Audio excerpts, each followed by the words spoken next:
Whew, I'm not sick anymore, so it's time for life skills. Although this one's going to take a week to film in very small segments, so we'll do it that way. So we're going to do sourdough. What is a sourdough starter? It is essentially yeast that you are creating from using flour and water, and yeast that's in the flour and in your natural environment will inoculate it, creating a proliferating growing situation which you can use for bread instead of using instant yeast. So it's the simplest thing ever, or so I've been told. I've never done it. So all you need is, for my particular kind of starter that I'm doing from my book, a glass jar that I bought just for starter a while ago. All-purpose white flour. The better quality flour you're going to buy, the more food, since eventually the yeast goes in. Once the yeast is in here, once it's kind of woken up, it's going to start breaking down the sugars in the flour. So give it better food, it's going to taste better. And for my kind of starter, I'm using the white and wheat. So I'm using King Arthur unbleached white, and I don't know this brand. My mom gave it to me. I normally use King Arthur. Wheat Montana Farms and Bakery. So in said jar is 100 grams of water. It really doesn't matter the temp of it because it's going to be dependent on whatever your environment. So you're going to mix in 100 grams of water, 50 grams of the wheat, pre-measured, 50 grams, remember, grammity grams. And I'm pretty sure though, I'm going to do a recipe later today, doesn't use grams, so. All right, there.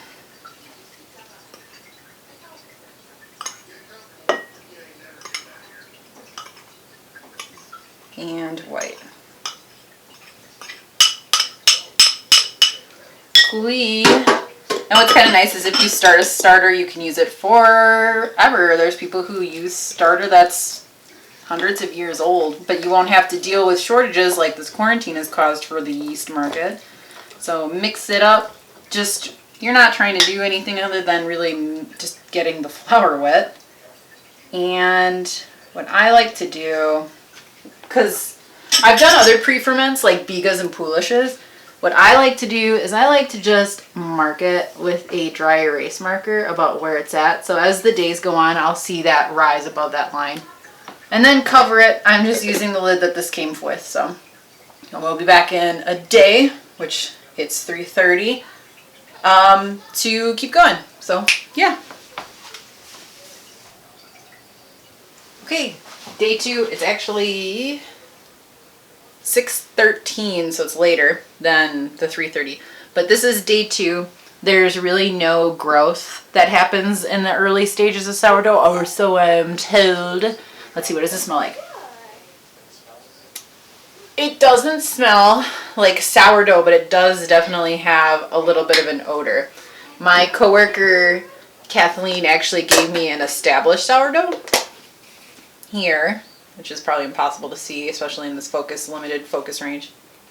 And this one smells like alcohol. So at least I have a good idea. I'm happy to have more than one sourdough starter, because I can bake a ton of stuff, especially since I have time. So what you do is you take half of it, and we're going to discard it. Now, discard at this stage are you're just tossing it. And the reason you're doing this is that the yeast inside of the flour and in the air is breaking down the flours for sugars, but you don't want it to have to constantly compete. So what you're doing is dividing and then refeeding it more flour and water. So I could measure it, but I'm taking a good old guesseroo about what is half. I'll do one more scoop. Seems good to me. Yeah, it doesn't really have smell. So I'm just going to add the same proportions. This is just the recipe I have. I've seen half and half, so you take out half and then you would add twice as much back in. This is kind of the same thing. So I took out half. So we're going to add in 100 grams of water.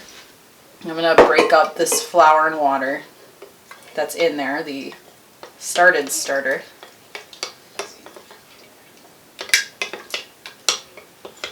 mix it up a bit. Then we grab another spoon that is less wet. And then 50 grams of white and 50 grams of wheat again. Again, the more you put those whole grains in there, it kind of gives a more robust flavor. Or sitting told. I mean, I like the taste of wheat. And there's just a little bit more to that grain. Oh my god, I'm spilling everywhere. And then mix it up.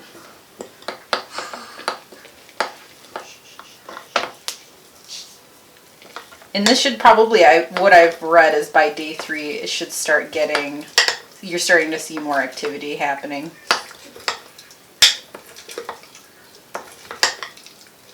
Alright, that looks good to me.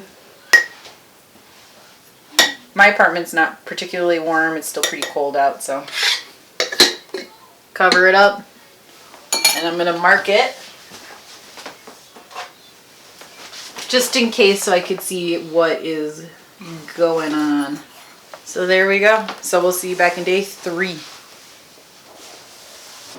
Alright, this is day 4 of Starter. I didn't do day 3 because I was feeling kind of bummed, I'm not gonna lie. Busy, crappy time of world history. So, it is higher. It was a little bit lower at day 3, but when I woke up and came in, it was quite high. Like it had doubled in size, which meant the starter was actually working. So that's awesome. This is day 4. I'm still feeding it the same stuff. It is a little bit above what the line was, and it smells. It does have a smell. It's not necessarily bad. It's different than the all white starter. My cat is jiggling my tripod. It's got a little bit more of a deeper smell than the all white starter that I have. This one's much, much closer to being finished. This one has probably another like 5 days. So same thing as before, we're going to divide and conquer. I'm going to take out half of it.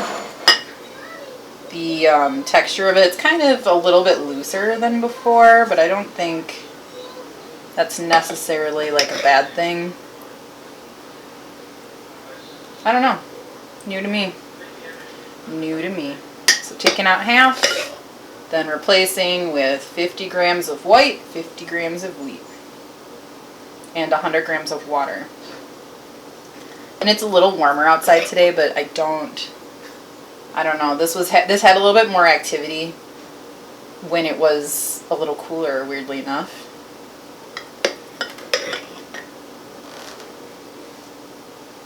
I haven't been weighing what I'm removing. I probably should be, but I'm not.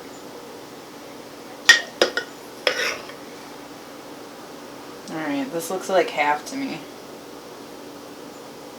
Maybe I'll do one more scoop. If anything, then I'm just giving it more food than it needs. Alright. So, 100 grams of water going in. Breaking up the starter in there. And putting in the flour. Spilling the flour too.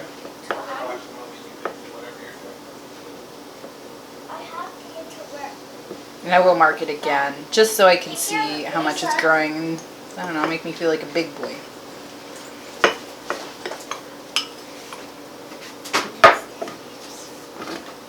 It's time for schoolwork.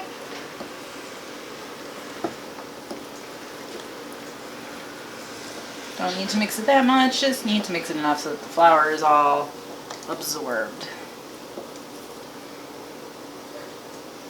And I think the discard still isn't at a point where I could bake anything with it, so I'm not going to do anything. I'm just going to be tossing it. You could use this discard and make a whole other starter if you like. I'm not, because I already have another one. It's been a while, I'm back. It's been a couple days. It's been 6 days. And I'm going to try to do this fast because I see my battery is dying. So, 2 starters here. The one that I started and had been feeding throughout the video. And one gifted to me, which I downsized. So, differences between these. This one was white and whole wheat. This one is white, and near the end, what I noticed is that the yeast definitely responded to the wheat content in there, the wheat flour, so I added a little bit into this one to get it before I baked. And I did bake with this one. It was awesome. And this does go through its periods of rising and falling. A couple times I checked on it, it was like double the amount of the yeast. This one has been in the fridge for 2 days, and it's developed. One thing you'll notice with it is this like liquid on top. Yeast people call it, or baking people call it hooch. You pull it off. This just means it needs to be fed again. I'm putting it in the fridge to slow it down. Once you're done with yeast or the sourdough starter, you can put it in the fridge, but like watch for stuff like this. Keep an eye on it. It's obviously still alive. I see air bubbles in there, but that fluid on top, that separation, means that it's starting to exhaust all of the flour in there, the yeast is. So eventually I'm going to have to feed this, and I'll put it back in the fridge. But you do it at a much slower rate, like once a week. And I've heard that you can even freeze it. So yeah, that's this guy, my good old sourdough, and then the one that I made. So to test if it's ready to go, you do what's called the float test. Noodle, get out of here, cat. Get out of here. Awesome, thank you. So you have a cup of water, and to check if it's going to have enough air bubbles and oxygen in there, you take a little bit of it, and you put it on top of the water. If it floats, as this one is, means it's good enough to bake. So this one is actually all set, and I can bake it. I probably will. I need to make some bread, so I might do a video on that too. It's falling now. I mean, it's going to eventually be waterlogged. I probably could do another feeding on it. Make sure when you do your recipes with the sourdough, you pay attention to what it asks for the state of the sourdough starter to be in. A lot of them will say well fed, and they say it usually takes 12 to 18 hours from when you fed it to when you would start using it in the recipe. So yeah, just be aware of stuff like that. It was honestly super simple. I think the results on this were pretty amazing. I do have, I've eaten it a bit. So here is the sourdough I made from the other starter. This kind of preserves it a little bit more too, the sourdough aspect of it. What I found happened with it, it took longer to proof for the bread, but it sprung a whole lot more. So like scoring is going to be pivotal on it, otherwise it's just going to split where it wants to. But yeah, that's it. So I hope that you, in lieu of getting yeast, which doesn't exist in the world anymore, you start making your own sourdough. I promise you, it's not nearly as sour as you probably tasted it. I wonder if they put like flavor extracts in it, but yeah, super great, super easy. Make some sourdough starter.